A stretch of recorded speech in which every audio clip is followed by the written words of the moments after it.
Titanic एक ऐसा जहाज रहा है इतिहास में जिसे शायद ही आज कोई ना जानता हो। टाइटैनिक का मतलब होता है बड़ा, विशाल, और सचमुच वैसा ही बड़ा और विशाल टाइटैनिक था भी। इस जहाज को उस समय की सभी फैसिलिटी से भरपूर बनाया गया था और इसकी सुंदरता का तो वर्णन भी नहीं किया जा सकता था।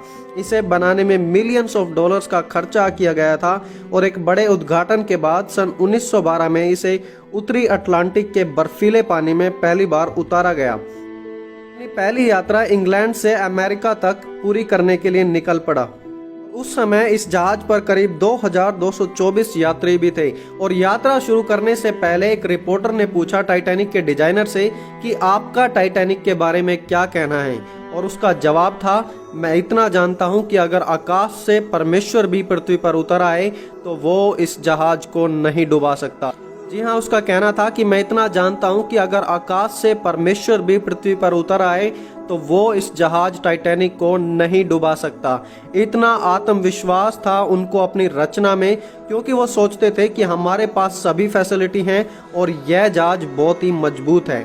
लेकिन समुद्र में 2-3 दिन यात्रा करने के बाद अचानक ही टाइटैनिक को रेडियो के द्वारा चेतावनी मिलने लगी और उन्हें बताया गया कि आगे बर्फीली चट्टान है और टाइटैनिक को एक बड़ा खतरा है। एक के बाद एक 6 चेतावनियां उन्हें लगातार मिली, लेकिन कप्तान स्मिथ ने सोचा कि यह जहाज तो इतना विशाल है कि इसे कुछ हो ही नहीं सकता और हम इसे मैनेज कर लेंगे। लेकिन थोड़े समय बाद जहाज बर्फीली चट्टानों से टकरा गया और आगे का हिस्सा धीरे धीरे टूट गया और जहाज में पानी भरने लगा।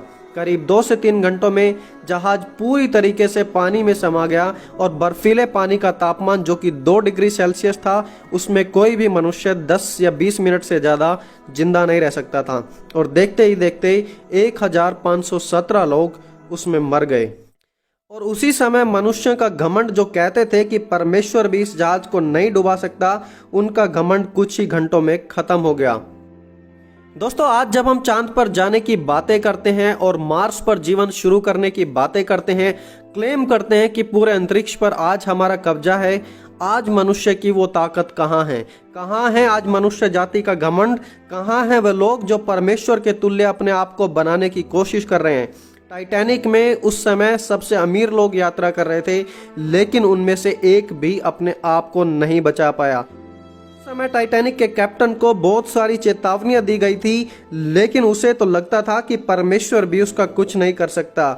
ऐसे ही आज संसार सोचता था कि हम परमेश्वर के बिना सब कुछ कर सकते हैं, लेकिन सच तो यह है कि आज के हालात ने पूरी दुनिया को घुटनों पर लाकर खड़ा कर दिया है और परमेश्वर की हर बात सच साबित होती जा रही है। हम उसके बिना नहीं रह सकते हैं। दोस्तों, प्रेरित पौलुस ने लिखा कि हम उसी में जीवित रहते हैं, उसी में चलते फिरते हैं और उसी में हमारा पूरा अस्तित्व पाया जाता है। आज भी समय है कि हम उस रास्ते को छोड़ दें जो विनाश की ओर लेकर जा रहा है और अपनी सामर्थ्य पर घमंड ना रखें। आज जब आपको चेतावनियां दी जाती हैं बार बार, तो उसे बिल्कुल भी नजरअंदाज ना करें, बाद में उसके जिम्मेदार आप ही होंगे। दोस्तों, परमेश्वर के बिना हम कुछ भी नहीं है, कुछ भी नहीं। आज हमारी दुनिया की स्थिति ने हमें यह सच बात सिखा दी है। और मेरे दोस्तों, आज जो आप इस वीडियो को देख रहे हैं, याद रखें कि हम परमेश्वर के द्वारा तो सब कुछ कर सकते हैं, लेकिन उससे अलग होकर हम कुछ भी नहीं कर सकते। प्रेरित पौलुस ने कहा, जो मुझे सामर्थ्य देता है मैं उसके द्वारा सब कुछ कर सकता हूँ। टाइटैनिक बर्फीली चट्टान से टकराया और चूर चूर हो गया और उसका कुछ भी नहीं रहा।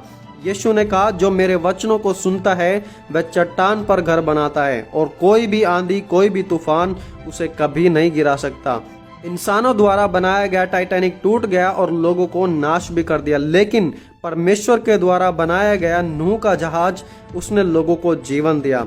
और दोस्तों, आप इस बात से अंदाजा लगा सकते हैं कि अगर प्रभु की आशीष है तो एक लकड़ी भी लोहे से मजबूत है, और अगर प्रभु की आशीष नहीं है तो लोहा भी लकड़ी से कमजोर है। और यही फर्क था नूह के जहाज में और टाइटैनिक में। तो इसीलिए दोस्तों, अपने आप पर घमंड करना छोड़ दें और प्रभु पर भरोसा रखना शुरू करें। प्रेरित पौलुस ने कहा, जिसे घमंड करना है तो वो प्रभु में घमंड करे और उसी में बढ़े। और दोस्तों, इस चैनल के माध्यम से हम प्रभु में बने रहने के विषय में पूरी बातें बताते हैं, इसलिए आप इस चैनल को जरूर सब्सक्राइब करें और वीडियो से अगर आपको कुछ सीखने को मिला हो तो इसे जरूर लाइक करें और दूसरों तक भी इस संदेश को पहुंचाएं। दोस्तों, प्रभु आप सभी को आशीष दे। आप सभी को जय मसीह की। दोस्तों।